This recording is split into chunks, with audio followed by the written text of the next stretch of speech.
Oferecimento Casa dos Criadores. Aqui, seu pet é da família. Muito boa tarde, hoje, sabadão, tá começando Tudo de Bicho. Depois do Tambaú de Verão, você já sabe, né? Durante o mês de janeiro, você fica aqui com a gente com o Tudo de Bicho, que tá, gente, sensacional. Olha só o que vai ter no programa de hoje. Quer passear com os pets? Saiba quais os lugares são pet friendly. Cuidados com os pets no verão. Tem que ser redobrados. Fisioterapia em animais? A gente te mostra daqui a pouquinho. Tudo isso e muito mais agora no Tudo de Bicho.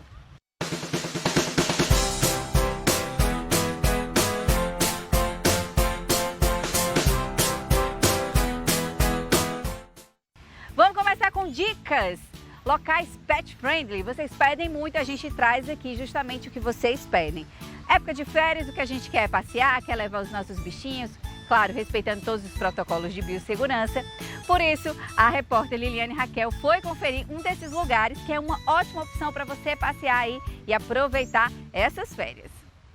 Ô vida mansa, a Laila dá inveja pra muito humano, viu? A cachorrinha é esperta que só ela. Com 9 aninhos, o compromisso dela é com o glamour de viajar com os tutores. Nos passeios, ela frequenta restaurantes, hotéis e tem um comportamento exemplar, que deixa muita gente grande no chinelo. A Laila é essa tranquilidade aqui que vocês podem observar, ó. Ela tá aqui no meu colo, paradinha, pra gente poder fazer a gravação, né?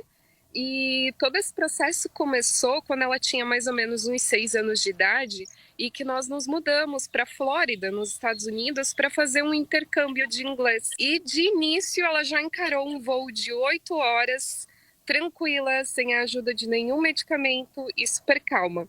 E lá na Flórida, então, ela começou essa adaptação porque lá nós não tínhamos com quem deixar ela. Então, sempre que nós íamos fazer um passeio ou algo diferente, ela estava junto conosco.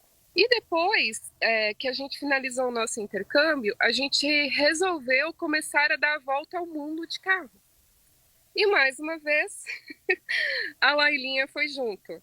Então a gente já está há cerca de 2 anos e meio vivendo em um carro, que é esse carro que a gente tem aqui atrás, um carro adaptado, né, com um camper em cima. E aí a Laila vive viajando. Então ela já coleciona aí todos os países da América do Sul, 19 estados brasileiros e 15 estados americanos. Na hora de levar a cachorrinha para estabelecimentos, os tutores da Laila sempre tentam encontrar locais que são pet friendly, expressão que pode ser traduzida como amigo dos animais, e é usada por lugares que permitem a entrada de bichinhos de estimação acompanhados pelos adultos. A questão de a gente sempre perguntar para o garçom antes de entrar se é pet friendly, se existe uma mesa externa no restaurante que a gente possa sentar com ela. Então a gente sempre fala que muitas vezes o problema não é o cachorro, e sim o dono do cachorro, né? Então a gente tem que ter também empatia com os estabelecimentos comerciais que não permitem pet e aceitar e buscar as opções que aceitam eles, né? A Laila é quase uma madame mesmo. Ela sabe exatamente como pode se comportar em cada situação. Ela busca imitar a gente. O que a gente faz, se a gente está num ambiente que a gente está quieta, ela fica quieta. Se a gente está em algum ambiente que nós estamos mais descontraídas, ela fica descontraída também. E ela imita muito a gente. As vacinas dela são rigorosamente em dia, né? Tanto porque ela vive em ambientes externos, então a gente tem que cuidar muito até mesmo pela questão da saúde e do bem-estar dela. Isso é o principal passo. E aí depende do ambiente, então assim, a gente sempre tá com uma coleirinha engatadinha nela, ela tá querendo descer agora, certa com calor. A gente sempre anda com ela numa coleirinha, a gente nunca deixa ela solta em ambientes públicos, também pela questão de segurança, porque ela pode sair correndo, né? E a gente não quer correr o risco de ela ir para uma via com muito carro, enfim, a gente sempre cuida disso. E ela tem também um microchip de identificação, que em caso dela se perder, as autoridades conseguem localizar quem é o proprietário. E agora a gente comprou também um chip localizador, que a gente consegue rastrear ela pelo celular, caso acontecer algum dia, né? dela, sei lá, fugir, alguma coisa nesse sentido. Apesar de que, né, a gente sempre cuida muito e isso até então está aqui com a gente esses 10 anos. Vai fazer 10 anos agora em fevereiro. O restaurante do Caio é pet friendly e as portas são abertas para receber os bichinhos num ambiente que é amplo e cheio de natureza em volta. Agora, nada de deixar os pets passarem perto da cozinha. Os pets, eles não estão em contato com a área de manipulação de alimentos.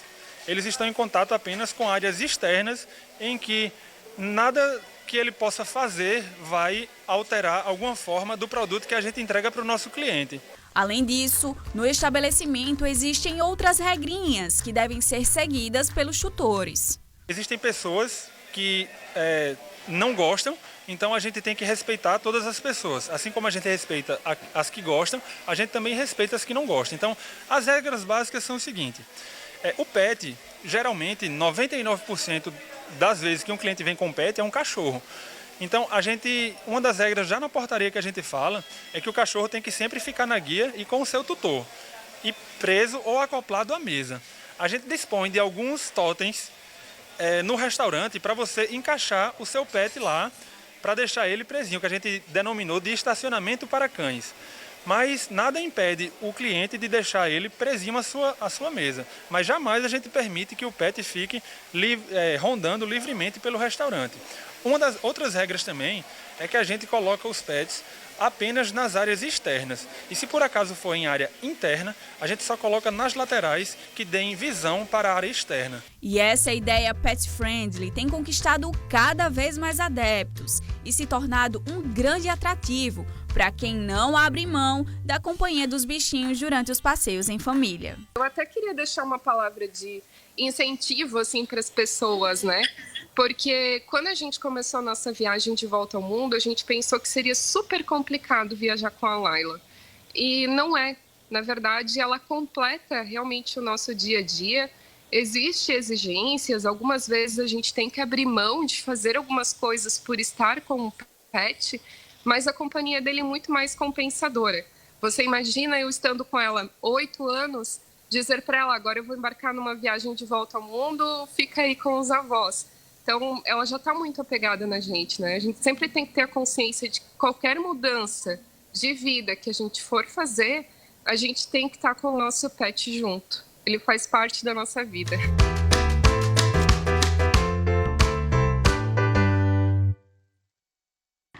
Simbora para as redes sociais, já segue a gente, segue lá, @tudodebichotv.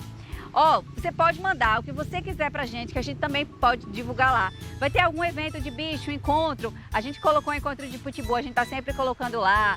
A gente falou também sobre, não foi sobre agility não, foi sobre o outro que a Erika também tá fazendo, né? A gente até falou aqui, me escapou o nome. Mas você pode mandar pra gente sugestão de reportagem se você quiser divulgar alguma coisa lá pro nosso Instagram e também a sua fotinha com o seu bichinho, porque eu quero vê-los aqui. Me conta como é que vocês estão aproveitando aí o verão. Eu quero saber como é que você aproveita o verão com seu pet. Me segue também nas redes sociais, @IngridFeijó.tv, e vai lá no Instagram da TV Tambaú e comenta na nossa fotinha, @TV Tambaú, que eu vou estar esperando por você. Simbora pro quiz, eu vou fazer um pouquinho diferente, gente. Antes eu sempre fazia o quiz no final do bloco, para vocês pensarem só durante o intervalo. Eu vou dar um tempo maior para vocês, e aí eu já vou colocar o quiz agora e vocês já vão pensando. Quantas espécies de lontras existem? Número 1. Existem 3 espécies. Número 2. Existem 13 espécies. Ou número 3. Existem 23 espécies. A resposta certa eu te dou daqui a pouquinho. Tem parceiro novo, não tão novo aqui no Tudo de Bicho, que é a Uninassal, gente, está de volta aqui no Tudo de Bicho. E olha só, os professores vão estar aqui junto com a gente dando muitas dicas. Vocês vão poder conhecer também um pouquinho do curso de veterinária, que é da Uninassal. Mas agora, vamos para mais dicas? Agora a gente vai falar sobre cuidados com os pets no verão. A gente até já deu dicas para quem vai para a praia, né? Mas não é só isso não, tem muitas outras e você precisa ficar atento. Atenção, atenção, preste muita atenção sobre os cuidados que você tem que ter com seu pet agora no verão.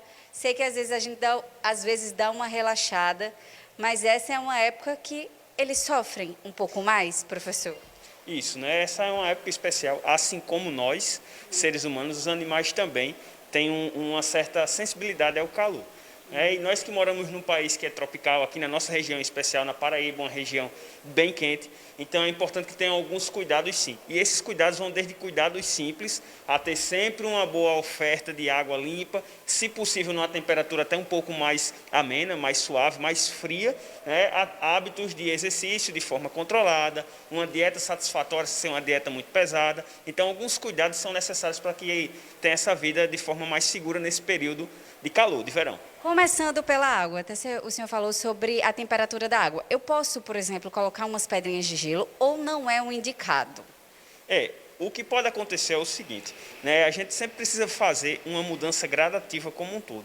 Não adianta você ter um animal que antes tinha uma dieta hídrica, né? Uma ingestão de água, com água em determinada temperatura, e você amanhã já querer começar a colocar gelo. Que aí você pode ter a história lá da crise da garganta, uma faringite. Do mesmo jeito que a gente vai ter para humanos, a gente também pode ter em animais. Então é importante que vocês venham fazendo de forma gradativa.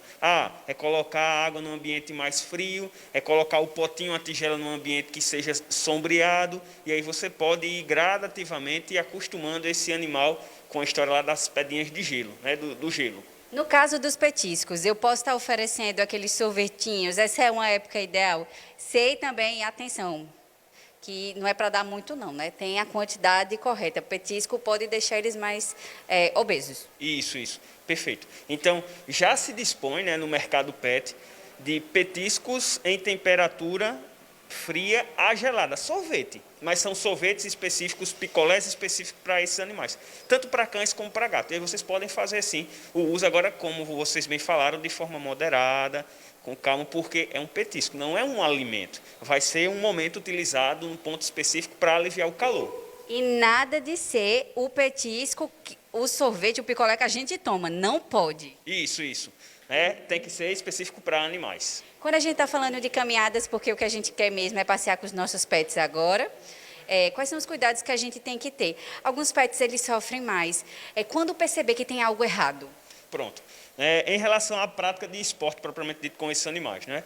Do mesmo jeito que a gente fala para seres humanos, a dinâmica é a mesma. É procurar horários mais amenos, horários mais tranquilos, início do dia e também o finalzinho da tarde, que aí está uma temperatura mais amena, está uma temperatura mais tranquila. Isso é o primeiro cuidado. É importante que, independente do tipo de animal envolvido, você comece numa prática de atividade, né, de exercício curtinha. Você vai começando em pequenos intervalos para depois aumentar. E também tem a questão anatômica, que a gente fala do nariz do animal. Né? Aqueles animais que a gente diz que são braquicefálicos, o nariz para dentro.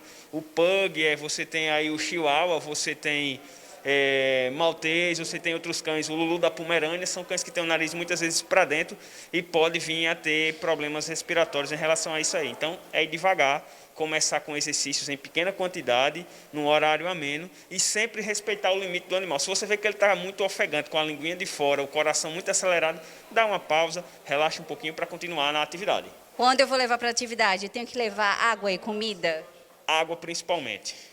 A comida nem tanto num intervalo relativamente curto, mas a água é interessante. Se você tiver essa disponibilidade de fazer esse manejo hídrico, para estar reidratando o animal é importante. Muita gente sai do interior, vem aqui para a capital para passar as férias e traz os pets.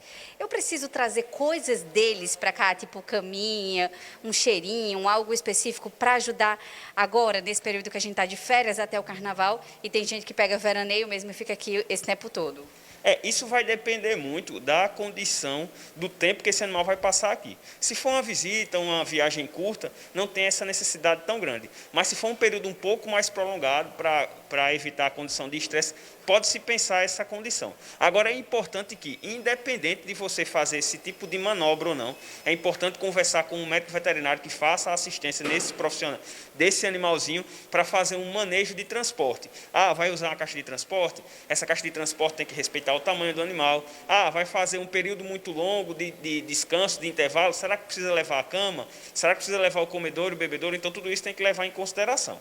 E também um cartão de vacinação, né, que a gente às vezes esquece. Assim como tem nos humanos, tem nos pets também, em alguns lugares só aceitam com o cartão de vacinação. Isso. E é importante também frisar que o que a gente fala de um atestado sanitário de trânsito animal, né, que é esse translado de municípios para municípios, dependendo do local, você pode ser barrado aí pela Polícia Federal, né, a Polícia Rodoviária Federal, e você tem um problema no deslocamento desse animal, porque precisa ter esse atestado. Então, olha, presta atenção, conversa aí com o seu médico veterinário para tirar todas as dúvidas, para que a viagem seja muito legal e que você possa aproveitar aí o verão inteiro. Perfeito, exatamente, com segurança, para o pet e para a família, né?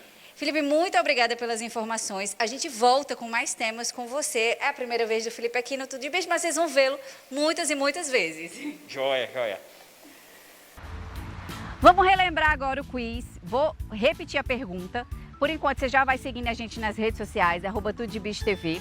Tem o da TV Tambaú, @TV Tambaú, e tem o meu Instagram pessoal, que é o @IngridFeijó.tv. Você já segue nós três aí, pra gente ficar juntinhos.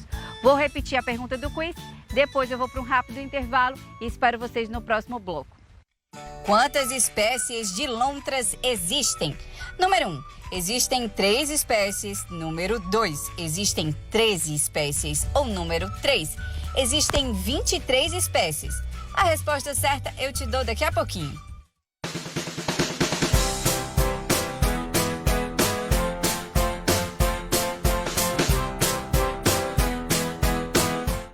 Alimentação, brinquedos